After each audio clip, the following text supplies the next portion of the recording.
আসসালামু আলাইকুম, কি অবস্থা সবার? নিশ্চয়ই সবাই ভালো আছো। আমি আইসিটির আগের যে ভিডিওগুলো ছিল সেই ভিডিওগুলোর কোনো প্লেলিস্ট ছিল না, কোনো গোছালো ভিডিও ছিল না। আমি তাই চাচ্ছি যারা যারা 2027 এবং 2028 সালে পরীক্ষার্থী আছো তাদের জন্য সম্পূর্ণ গোছালোভাবে একটা আইসিটির কোর্স চালু করতে। সেই কোর্সটা তোমাদের জন্য আবারও ফ্রি থাকবে। তোমরা হয়তো বা অনেকেই জানো না এইচএসসির আইসিটিতে কোন চ্যাপ্টার থেকে কতগুলো সিকিউ হয় বা কতগুলো এমসিকিউ হয়। আজকের ক্লাসে আমি সেটাই আলোচনা করব। দেখো, আইসিটি চ্যাপ্টার হচ্ছে মোট 6টা চ্যাপ্টার থেকে মিনিমাম একটা করে কোশ্চেন হবেই, কিন্তু তৃতীয় অধ্যায় থেকে তোমার মাস্ট 2টা কোশ্চেন হবে, কারণ তৃতীয় অধ্যায়ের 2টা পার্ট, প্রথম অংশ এবং দ্বিতীয় অংশ। এখন এখানে দেখো, পঞ্চম অধ্যায় থেকে অবলিক দিয়ে একটা বা 2টা কোশ্চেন আছে, আবার দ্বিতীয় অধ্যায় থেকে দেখো একটা বা 2টা কোশ্চেন আসে। কেন? কারণ ধরো তোমার 2026 সালে পঞ্চম অধ্যায় থেকে যদি 2টা কোশ্চেন হয় তাহলে দ্বিতীয় অধ্যায় থেকে হবে কয়টা? একটা। আবার 2026 সালে যদি দ্বিতীয় অধ্যায় থেকে 2টা কোশ্চেন হয় তাহলে পঞ্চম অধ্যায় থেকে হবে কি? একটা। এই 2 অধ্যায় থেকে যে কোনো অধ্যায় থেকে 2টা কোশ্চেন হইতে পারে। তাহলে কোশ্চেন কয়টা? মোট 8টা কোশ্চেন থেকে অ্যান্সার করতে হয় কয়টা? তোমার 5টা। 5টাতে মার্কস কত? 50। আমি আগেও বলছিলাম এই 50-এ ইজিলি 42, 43, 48, 49ও পাওয়া যায়।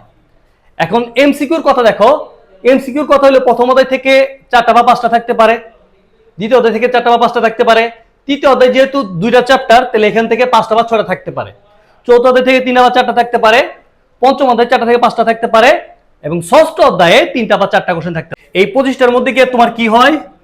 25টা এমসিকিউর মধ্যে তোমার হয় 7টা মানে কি? টিটিএফ। টিটিএফ মানে কি? টাইনা টুইনা ফেল। এখন বলতে পারো ভাই এটা কেমন কথা বললেন? হ্যাঁ, এটা এরকম কথা বললাম।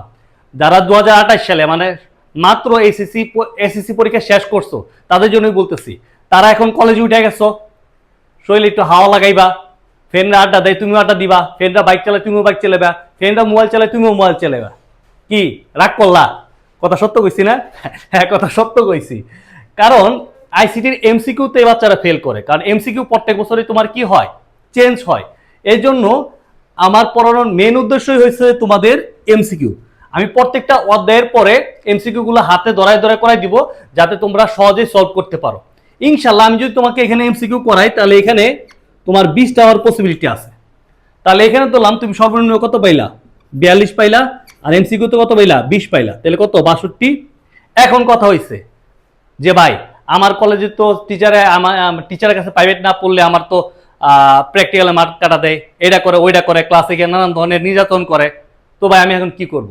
শোনো, তোমাকে যদি ক্লাসে তোমার অপমানও করে, তুমি যদি প্রাইভেট নাও করো, প্র্যাকটিক্যালে তোমার 25-এর মধ্যে সর্বনিম্ন তোমারে 22 বা 20 দিতে পারে, 20-এর নিচে দিবেই না। ধরো তুমি এখানে কত পাইলা? 22 পাইলা প্র্যাকটিক্যালে, তাহলে এটা কত হয়? 84। 84 মানে কি? আইসিতে এ প্লাস। হ্যাঁ, এই এ প্লাসটাই আমি তোমাদের জন্য নিয়ে আসবো ইনশাল্লাহ। তুমি যদি আইসিতে এ প্লাস পাইতে চাও তাহলে আমার ক্লাসগুলো প্রথম থেকে তোমার দেখতে হবে, আর আমার ইউটিউব চ্যানেলের সাথে যুক্ত থাকতে হবে।